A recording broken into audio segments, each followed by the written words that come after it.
বলছি দাদা, আজকে হুমায়ুন কবির দল ঘোষণা করলো এবং বলা হচ্ছে যে প্রার্থীও ঠিক হয়ে গেছে, প্রার্থীও ঘোষণা করে দেওয়া হলো। কি বলবেন? দেখুন, আমরা একটা সাধারণভাবে এটা জানি যে একটা দল চালানো একটা চারটিখানি কথা নয়। আমরা জাতীয় পার্টি, জাতীয় কংগ্রেস আমরা চালাতে হিমশিম খাচ্ছি সারা ভারতবর্ষে। আপনি দেখুন, আমাদের 100 কোটি সামথিং আমাদের ফান্ড আছে, আর বিজেপির 10,000+ কোটি টাকা আছে। এই মুহূর্তে জাতীয় পার্টি ইন্ডিয়ান ন্যাশনাল কংগ্রেস, যার এতদিন সরকার আছে, বিভিন্ন জায়গায় সরকার আছে, তারা হিমশিম খাচ্ছে। এবং প্রদেশেও আমাদের, আমরা যেহেতু আমরা চুরি কিছু করি না, আমরা মানুষের মাধ্যমে, মানুষের দান যেটা পাওয়া যায় সেটার মাধ্যমে করি। হঠাৎ করে এই হুমায়ুন কবির একটা পার্টি তৈরি করে প্রার্থী ঘোষণা করে দিচ্ছে। এক একটা প্রার্থীর পিছনে নিশ্চয়ই 30-35 লাখ টাকা তো মিনিমাম আমি ধরে রাখছি খরচা হবে। তো এই এত টাকা এই হুমায়ুন কবির কোত্থেকে পাচ্ছে? এরকম দানবীর আমি দেখিনি যে এই পলিটিক্যাল পার্টির জন্য দান করে দেবে। এর মানে এই যে বিজেপির অঙ্গুলি হিলনে, অর্থাৎ আরএসএস এর অঙ্গুলি হিলনে এই এই যে ইনি যে বিজেপিতে দাঁড়িয়েছিলেন ভোটে 2019-এ, এই যে তার কানেকশন, এবং কোথাও না কোথাও ওই কংগ্রেসের ভোটকে মুর্শিদাবাদে কেটে দেওয়ার জন্য, কংগ্রেসের ভোটটাকে কেটে ফেলার জন্য, আর ওখানে আমাদের কংগ্রেস নেতৃত্বকে দুর্বল করে দেওয়ার জন্য এবং বিজেপিকে জিতিয়ে দেওয়ার জন্য কোনো না কোনোভাবে এরা চেষ্টা করছে। এই টাকাটা সম্পূর্ণভাবে ওই আরএসএস বিজেপির লোকেরাই ফান্ডিং করছে, আমি নিশ্চিত। কারণ তার মঞ্চে তো সব আরএসএস এর লোকরাই ছিল বেশিরভাগ। আর এত ফেক লোক যে সৌদির ইমাম বলে কোথাকার ইমাম নিয়ে এসছে, সৌদির ইমাম বলে এখানকার ইমাম নিয়ে এসছে, ফেক লোক। জমিটা কিনে নি বাবরি মসজিদের নামে গোটা দেশে একটা, রাজ্যে গোটা দেশে একটা হাইপ ক্রিয়েট করে দিল। আদলে এটা বোঝা যাচ্ছে যে এই টাকাটা কালো বাজারির টাকা, কালো টাকা, যেটা পলিটিক্যালি বিরোধীদের, বিজেপি বিরোধীদেরকে সরানোর জন্য, হারানোর জন্য এটা গেম প্ল্যান করে এই হুমায়ুন কবিরকে নামানো হয়েছে। হুমায়ুন কবির তো হচ্ছে শতরঞ্জের চালের একটা মোহরা, একটা গুটি। এর পিছনে চালিকা শক্তি আরএসএস বিজেপি থেকে আছে। বলছি, এটা কি প্রি প্ল্যানিং, নালে এত তাড়াতাড়ি একটা দল গঠন করে? নিশ্চিত, নিশ্চিত এটা প্রি প্ল্যান্ড।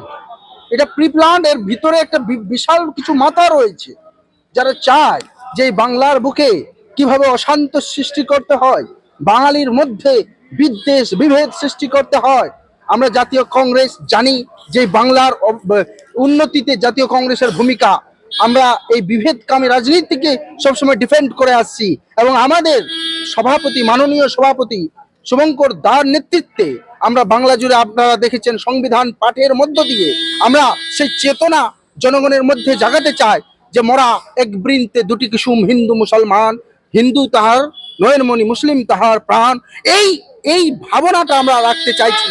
আমরা আজকেই আপনারা দেখবেন জাতীয় কংগ্রেস দীপু দাসের যে মৌলবাদী সন্ত্রাসীরা হত্যা করলো বাংলাদেশের ইউনুস সন্ত্রাসী সরকার, আমেরিকার সিআই এবং পাকিস্তানের সাহায্যপ্রাপ্ত, যেইভাবে একটি গরিব, একটি আমার ভাই দীপু দাসকে হত্যা করলো, তার বিরুদ্ধেও জাতীয় কংগ্রেস প্রতিবাদ করেছে। এবং এই যে আফরাজুলকে ভারতে হত্যা হয়েছিল তারও বিরুদ্ধে প্রতিবাদ করেছে। আমরা চাই বাংলাতে বাঙালিকে অশান্ত করতে দেওয়া যাবে না। এ রবীন্দ্রনাথের মাটি, এ নজরুলের মাটি, এটা চিত্তরঞ্জন দাসের মাটি। এই মাটিতে বিধানচন্দ্র রায় থেকে সিদ্ধার্থ শঙ্কর রায়, আবুল বরকত আতাউল গনি খান চৌধুরীর মাটি। এই মাটিতে আমরা বিভেদ সৃষ্টি করতে দেব না। এই ধরনের হুমায়ুন কবির আর শুভেন্দু অধিকারের মতো এলিমেন্টের হিন্দু মুসলমান সকলকে একত্রিত হয়ে এর চরম বিরোধিতা করতে হবে। না আমরা মসজিদের রাজনীতি চাইছি, না মন্দিরের রাজনীতি চাইছি। আমরা রাজনীতি চাইছি মানুষের উন্নয়ন, ডেভেলপমেন্ট ফর অল, সর্বদয়া এবং সবার উন্নয়ন। এইটা আমাদের আসল উদ্দেশ্য। আমি করজোরে বাংলার বাঙালিকে হাত জোর করে অনুরোধ করছি, আপনারা এই বিভেদকামী রাজনীতিতে ঢুকবেন না। আপনাদের আস্তে আস্তে আপনাদের যে সামগ্রিক অর্থনৈতিক আপনার সবকিছু ধ্বংস করে দেওয়া আছে, সেটার দিকে লক্ষ্য রাখুন। দেখুন কিভাবে জঙ্গল কেটে দেওয়া হচ্ছে, কিভাবে আরাবলী পাহাড়কে ধ্বংস করে দেওয়া হচ্ছে, ভারতবর্ষটাকে লুটে নেওয়া হচ্ছে, পুরো ভারতবর্ষের সিস্টেমটাকে পুঁজিপতিদের সামনে বিক্রি করে দেওয়া হচ্ছে। এই যে হুমায়ুন কবির, এরা হচ্ছে এই সব কিছু ভুলিয়ে দেওয়ার জন্য, ধর্মীয় আভিম দিয়ে মানুষকে ভুলিয়ে রাখার জন্য চেষ্টা। এর বিরুদ্ধে সকল বাংলার মানুষকে, বাংলার বাঙালি, হিন্দু, মুসলমান, শিখ, খ্রিস্টান, ইসাই সকলে একত্রিত হয়ে এর বিরুদ্ধে লড়াই সংগ্রাম করতে হবে।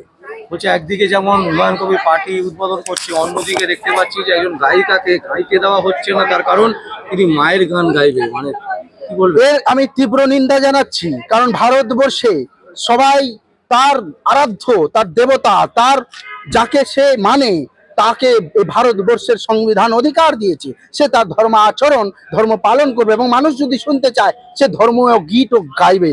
যারা এর বিরোধিতা করেছে বা সেই গায়িকাকে সেই মায়ের বা দেবীর মানে প্রশংসা করতে দেয়নি, তারা সত্যি ঘৃণা কাজ করেছে, তাদের তীব্র নিন্দা জানায়। এরা সমাজকে বিভেদ সৃষ্টি করতে চায়, এরা মানুষে মানুষে বিভেদ সৃষ্টি করার জন্য এই সব কার্যক্রমগুলো করছে। এর তীব্র নিন্দা জানাচ্ছি। ওই গায়িকার সম্পূর্ণ অধিকার রয়েছে, ভারতবর্ষের সংবিধান অনুসারে সম্পূর্ণ অধিকার হয়েছে তার মায়ের আরাধনা করার। এই বাংলায় তো মায়েরই আরাধনা হয়, এই বাংলার হিন্দু বাঙালি তো শক্তির পূজারী, এরা শাক্ত। তো এই মায়ের আরাধনা করতে দেওয়াটা এটা সত্যি দুর্ভাগ্যজনক, এটা এই বাধা দেওয়া দুর্ভাগ্যজনক। যারা দিয়েছে তাদের তীব্র আমরা নিন্দা জানাচ্ছি।